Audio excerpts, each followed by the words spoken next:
మీరు మీ 40లోకి వస్తున్నారా? ఈ ఏజ్‌లో ప్రెగ్నెన్సీ ప్లాన్ చేయడం కరెక్టా? కాదా? అని ఆలోచిస్తున్నారా? అయితే ఈ వీడియో మీకోసమే. నేనండి మీ డాక్టర్ జ్యోతిష్మతిని, శ్రీ రాఘవేంద్ర ఫర్టిలిటీ సెంటర్, మైలాదేవిపల్లి నుంచి.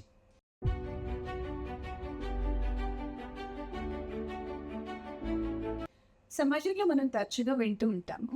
తొందరగా సెటిల్ అవ్వాలి. అదే అమ్మాయిల విషయానికొస్తే చదువు, ఉద్యోగం, పెళ్లి, పిల్లలు ఇవన్నీ తొందరగా అయిపోతే మంచిది అని. ఏ కారణం చేతైనా చదువులోనో, ఉద్యోగాల్లోనో పడి పెళ్లి, పిల్లలు డిలే అయ్యాయనుకోండి. అప్పుడు ఇంట బయట వినవలసిన సలహాలు, సూచనలు బోలెడన్ని ఉంటాయి. సో, ఐడియల్‌గా మనకి ఫస్ట్ ప్రెగ్నెన్సీ అనేది ఒక 25 ఇయర్స్ ఏజ్ లోపల అయిపోతే మంచిది. But due to different reasons ఈ ప్రెగ్నెన్సీ కానీ, మ్యారేజ్ కానీ డిలే అయితే ఇప్పుడు పరిస్థితి ఏంటి? అసలు పిల్లలు లేని వాళ్ళకి ఏజ్ 40s కాదండి. మన ఏఆర్‌టి లా ప్రకారం ఏజ్ 50 ఇయర్స్ దాకా కూడా ఐవీఎఫ్‌కి వాళ్ళు అర్హులు. అయితే ఏజ్‌తో వచ్చే ప్రాబ్లమ్స్ కొన్ని ఉండొచ్చు. వాటి గురించి మనం ఇంకొక వీడియోలో డిస్కస్ చేసుకుందాం. బట్ ప్రెగ్నెన్సీ అనేది ప్లాన్ చేయకూడదు అంటే 40s తర్వాత ప్రతి ప్రెగ్నెన్సీ ఓ కష్టాల సాగరంలా ఉంటుంది అనేది మాత్రం తప్పు. ఇన్‌ఫాక్ట్ ఆల్రెడీ 1 ఆర్ 2 కిడ్స్ ఉన్న వాళ్ళకి 40s దగ్గరికి వస్తున్నప్పుడు if they want to plan ఇంకొక ప్రెగ్నెన్సీ, లేట్ ప్రెగ్నెన్సీస్ వల్ల కూడా కొన్ని అడ్వాంటేజెస్ ఉండొచ్చు. అవి మనం ఈరోజు ఈ వీడియోలో తెలుసుకుందాం. నంబర్ 1, లేట్ ప్రెగ్నెన్సీ వల్ల ఫైనాన్షియల్ స్టెబిలిటీ అనేది బెటర్‌గా ఉంటుంది. చిన్న వయసు లోపల లేడీస్ వాళ్ళ కెరియర్‌లో గానీ, ఫ్యామిలీలో గానీ అప్పుడే సెటిల్ అయ్యే స్టేజ్‌లో ఉన్నప్పుడు వాళ్ళ జీతాలు అనుకోనివ్వండి, పుట్టబోయే పిల్లల వల్ల పెరిగే ఖర్చులు అనుకోనివ్వండి, ఇవన్నీ కొంచెం బర్డెన్‌సమ్‌గా అనిపించొచ్చు. బట్ ఒక స్టేజ్ వచ్చిన తర్వాత కెరియర్‌లో సెటిల్ అయిన తర్వాత ప్రెగ్నెన్సీ ప్లాన్ చేస్తే ఈ ఫైనాన్షియల్ బర్డెన్ అనేది తక్కువగా ఉంటుంది. Number 2, emotional stability. ఇది చాలా ఇంపార్టెంట్ అండి. తెలిసి తెలియని వయసు లోపల ప్రెగ్నెన్సీ వచ్చినప్పుడు ఫస్ట్ ఆఫ్ ఆల్ ఆ మదర్సే ఎమోషనల్‌గా కొద్దిగా మెచ్యూరిటీ తక్కువగా ఉంటుంది. అంటే చిన్న చిన్న విషయాలకే ఎక్కువగా ఫీల్ అయిపోవడము అటువంటివి జరగొచ్చు. ఫర్ ఎగ్జాంపుల్ ఇప్పుడు ఎవరైనా వచ్చి "అరే బాబు నల్లగా పుట్టాడే" ఆర్ "అరే మళ్ళీ అమ్మాయే పుట్టిందా" ఇలా మాట్లాడారనుకోండి. చిన్న వయసు లోపల అవన్నీ they make a bigger impact. అదే కొంచెం ఏజ్ పెరిగిన తర్వాత లైఫ్‌లో మనకొచ్చేటటువంటి కొన్ని డక్కాముక్కీలన్నీ తిన్న తర్వాత మనకు కొంత ఎమోషనల్ మెచ్యూరిటీ వచ్చి చిన్న చిన్న విషయాలను పెద్దగా పట్టించుకోము. ఇన్‌ఫాక్ట్ అసలు బేబీయే ఒక గిఫ్ట్ అని ఫీల్ అయ్యి మెంటల్‌గా స్ట్రాంగ్‌గా ఉండి, మనం గట్టిగా ఉండి మన పిల్లల్ని కూడా ఇంకా మంచిగా పెంచగలుగుతాం. ఇక థర్డ్ అడ్వాంటేజ్, సపోజ్ ఆల్రెడీ ఒక చైల్డ్ ఉన్నారనుకోండి.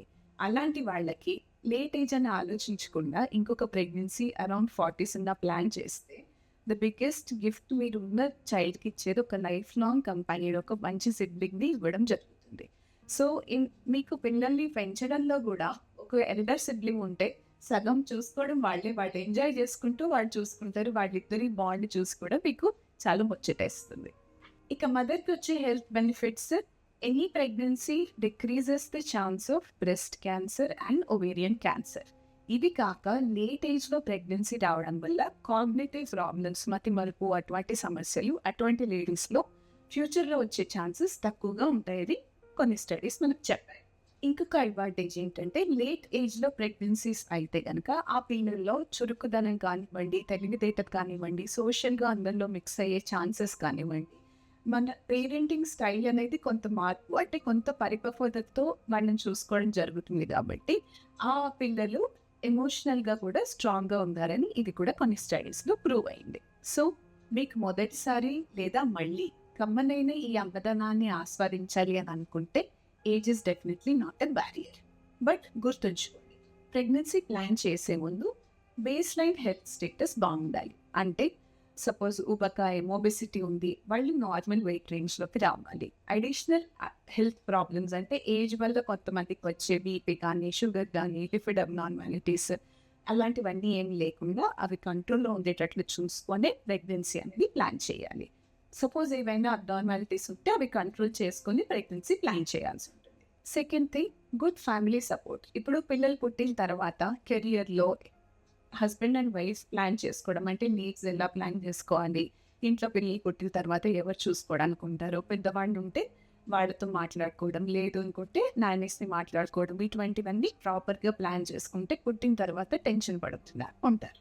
ఇక నెగ్లెక్ట్ చేయకుండా హెల్త్ చెకప్స్, ఏజ్ కొంచెం ఎక్కువగా ఉంటుంది కాబట్టి కొన్ని అడిషనల్ స్కాన్స్ కానివ్వండి, బ్లడ్ టెస్ట్ కానివ్వండి, బేబీకి సంబంధించి ఎటువంటి రిస్క్ అనేది లేకుండా ఉండాల్సిన పరీక్షలు లాంటివి మీ డాక్టర్స్ మీకు సూచిస్తారు. అవి మాత్రం తప్పకుండా మీరు పాటించాలి.